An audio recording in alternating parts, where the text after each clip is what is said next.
Don't you worry, the clip's about to begin, but don't forget to subscribe. Or else, don't make me turn this website around. But all right, so next up, we've got Carina. She's from Tennessee, and she needs to know how she she says, how do I handle somebody who believes God is protecting them from COVID? So, hello there, Carina. How are you doing? Hi. Hi, Carina. Hi. I'm doing good. Thank you so much Can you for hear me calling all in right? tonight. Oh, yeah, we can hear you. Awesome. That's basically the sum up of my question. Living in Tennessee, there are quite a lot of people who do believe that, they have some kind of deity protecting them, normally God or Jesus or whatever they say, along Christian lines, but it can feel like they're so far separate from reality, and with such a real situation where actual health and life is on the line in some cases.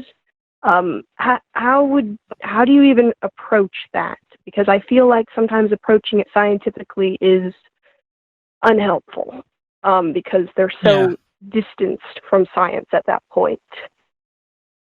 Right. Let me ask first, what flavor of Christianity are we dealing with specifically, or is it just, Christianity in general? Honestly, all. We've got everything in my area. I'd say it's pretty widespread across most groups. It's the more extreme sides, but it surprised me how some not terribly religious people I know have kind of taken that stance. It surprised me. Mm-hmm. Well, generally, how I would approach any of this is just point out facts. Facts of reality, because one thing that we've been shown throughout this entire pandemic is that God obviously doesn't give a shit.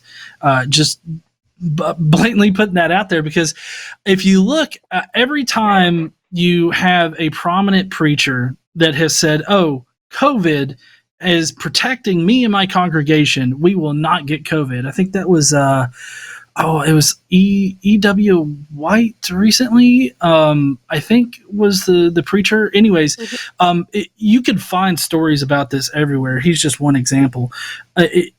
He pronounced that he and his congregation could not get COVID. Well, then, fast forward a few months. That was back in March. Fast forward a few months. He and his congregation have gotten COVID. And it just kind of amazes me how these people that are supposed to be the closest to God, who are supposedly speaking for God or doing things on behalf of God, they eventually succumb to just the natural consequences of what we experience in reality. And so my go-to thing in this situation would be to just point out the real world examples of people thinking that they were protected by God, but actually not being protected by God.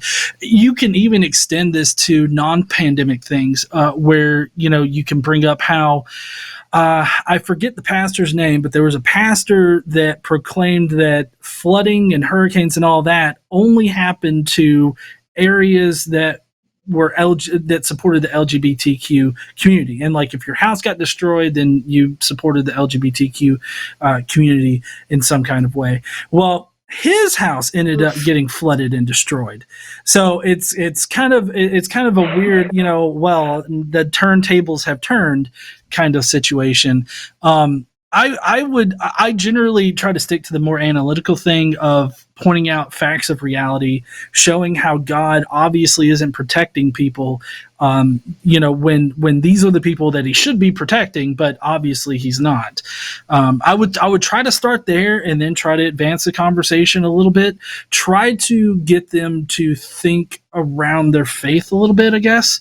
I don't know if you watch like Anthony Magnabosco and his street epistemology, or any of these street epistemologists do their thing, but I would look into how they actually approach things, because they go in a very I believe it's a Socratic kind of method of just asking questions and continuously asking questions and trying to figure out why they believe something to be true.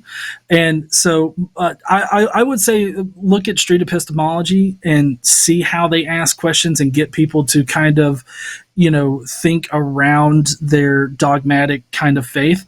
That would be my best advice. Lauren, do you have anything to add? Yeah, so John, I was just going to mention Magna Bosco myself. Anthony Magna Bosco is so great. Epistemology, I mean, I wish I was better at it, but I think it's like one of the best ways that you can get people to at least, plant that seed of doubt and questioning in themselves, even if they don't admit it to you. For example, I think in this particular situation, I might say, why did God allow these people to die from COVID, or even a child or someone my age to die from COVID, but not, X, Y, and Z group of people. And, inevitably they will say something like, well, God works in mysterious ways. It's part of his perfect plan that we can never understand. Then I might say something like, how do you know? That's one option. Or why is that a good enough answer for you? Or not even that, not even qualifying it, you could just say, do you think that that's a good enough answer? So stuff like that. And again, I'm not like a pro at that, but I think asking questions is a lot more effective than, like you said, trying to share science with them, because, they don't want this to be true. They want to be protected and safe like we all do. So they're just going to deny it for days. And then also, I would say too, like I was saying to the first caller, there are points where you reach a certain point where someone is just not going to listen, and they're not even willing to hear those questions. And they're, what do they say? They're determined to misunderstand you and the situation. So that's the point where I would say, just don't bother, just let it go at that point. It's going to be a waste of your time and energy, and theirs as well. But yeah, you can kind of feel out who's open to those sorts of questions and who's not.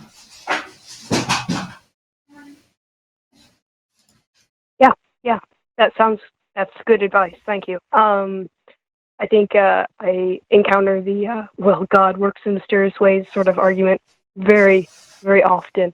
That's very common. It's so fun, isn't it? Because that sort of conversation often starts with them claiming that they know something, so they know so much, and then all of a sudden, no, I don't know anything. It's very interesting. But I think that understanding why that sort of denial of science exists is really important to even negotiating the small scale situations. Yeah, thank you to both of you. Absolutely. Thanks for no calling problem. in, Karina.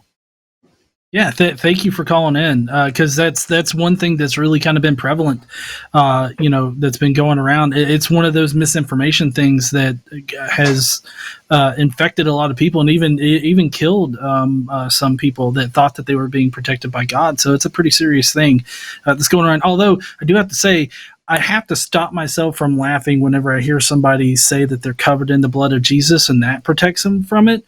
Because I just imagine sort of like a bloody, force field that only rejects coronavirus stuff, and it kind of reminds me of I don't know if you've seen Ghostbusters 2, with that dome that was all gooey and stuff. I don't know, maybe that just shows my age, but yeah, in any exactly case, the same. Not quite Ghostbusters, but same image.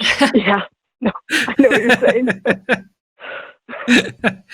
Well, yeah, thanks for calling in. Yeah. Unless you got any other questions, do you? That is about it. Thank you. Okay, yeah, thank you for calling in again, and I hope you have a good night. Bye, Karina. You too. Bye. Bye. John, can we change your nickname to Bloody Force Field? Bloody Force Field? Or Bloody Shield, whatever you said.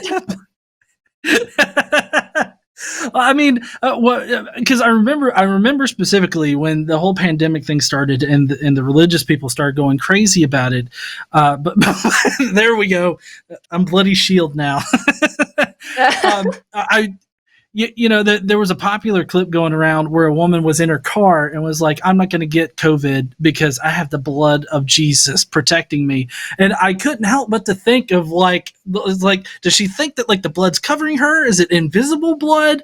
How does this work? Is it just a one-way thing, or does it like go both ways? Like, I don't know. I just started asking a lot of questions that didn't really seem to matter. Hey, thanks for checking out this clip for The Line. While you're here, hit that like button, hit subscribe, turn on notifications, and then share this with that bitter uncle of yours who loves talking about the good old days.